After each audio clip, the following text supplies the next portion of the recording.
Greetings, Oitlins, and greetings, lambs.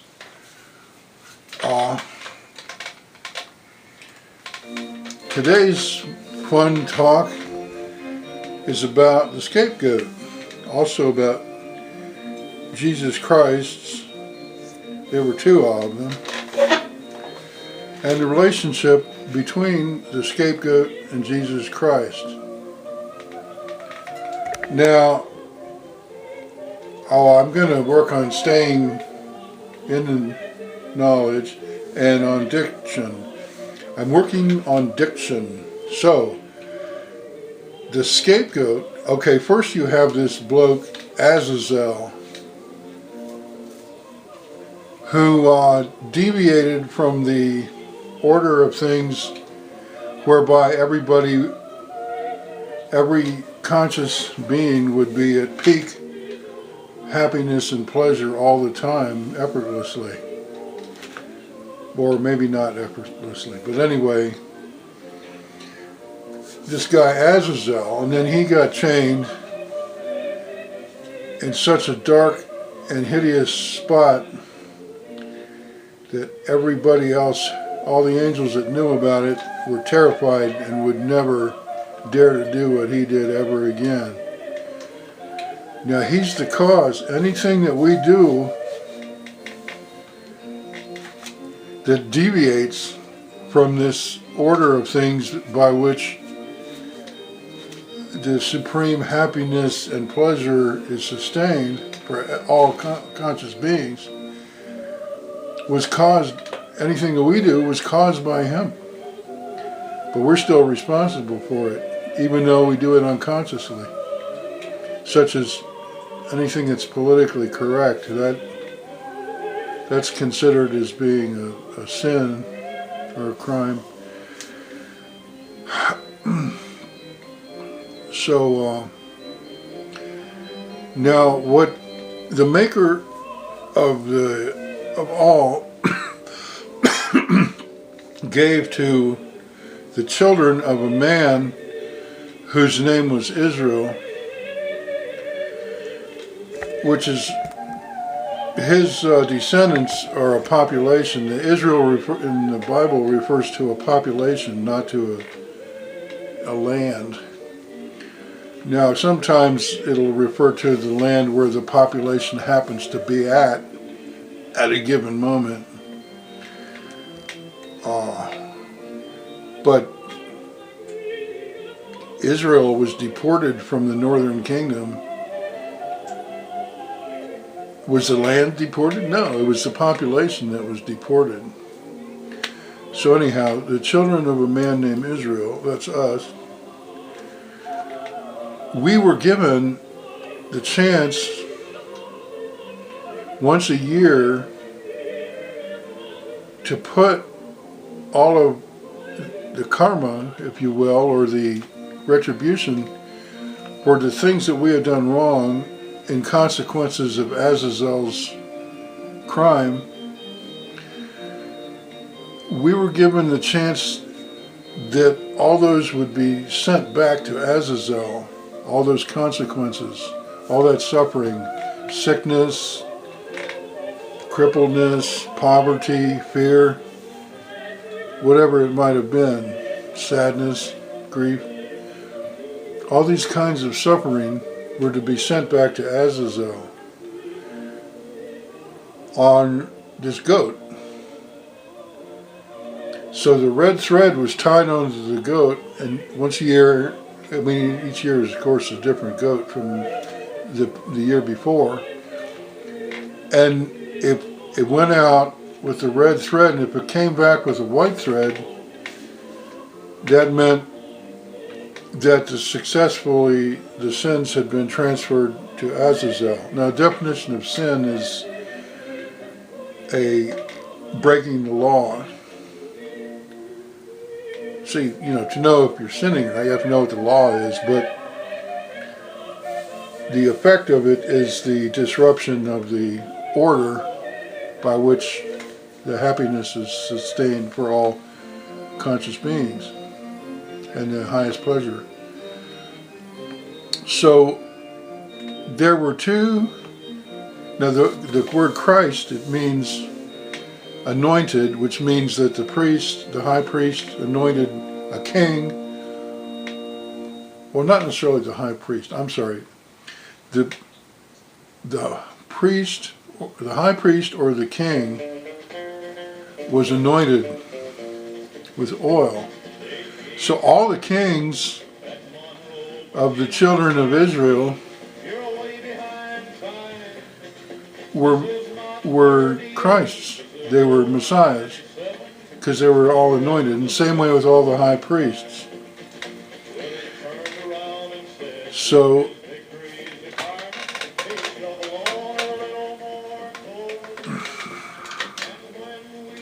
I like having background. This is a playlist that I have on my other channel. Maybe I'll link it for you. It has almost no percussion in it, and the songs are almost all in a major key. So it's the most positive.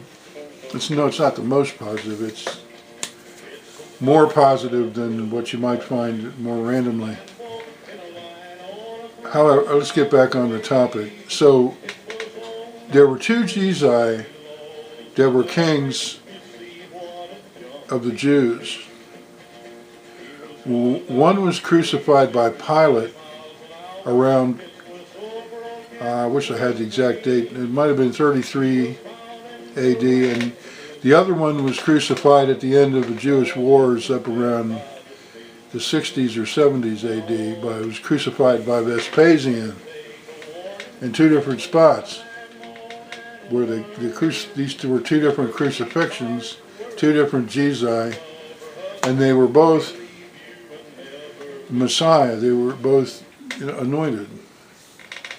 So, as king of the Jews.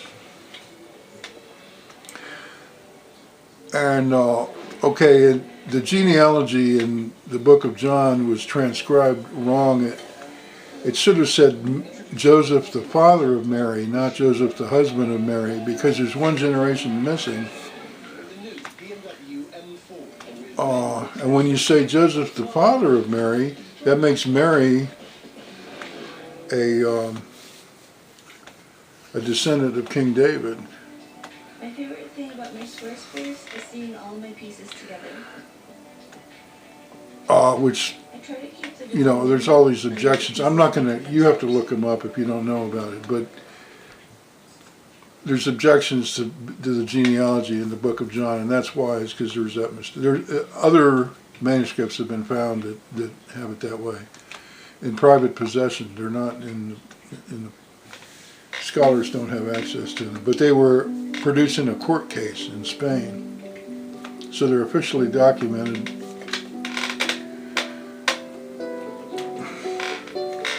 These are the Harp twins. Go listen to them. Camille and Kennerly. Okay, so getting back on the topic. So the one of the Jesi, the second one, and they were related to each other. He was the heir.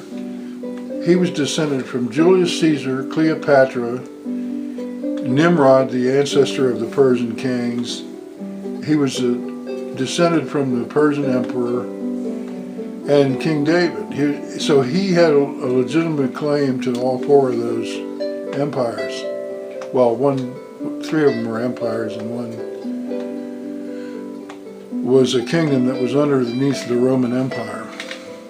And he tried to claim that by going to war against Rome in Judea, and caused the destruction, the scattering of all the at that time what was called Jews, but by that time they weren't Israelites anymore, according to I think Isaiah and Josephus.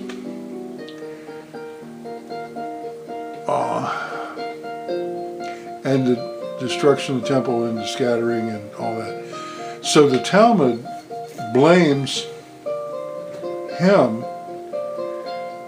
and curses him, and rightfully so. So that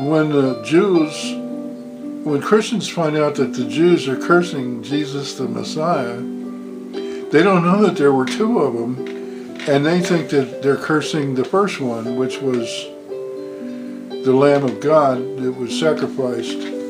So the first one that was crucified by Pilate, after his crucifixion, the goats no longer came back with the red thread turned to white any longer.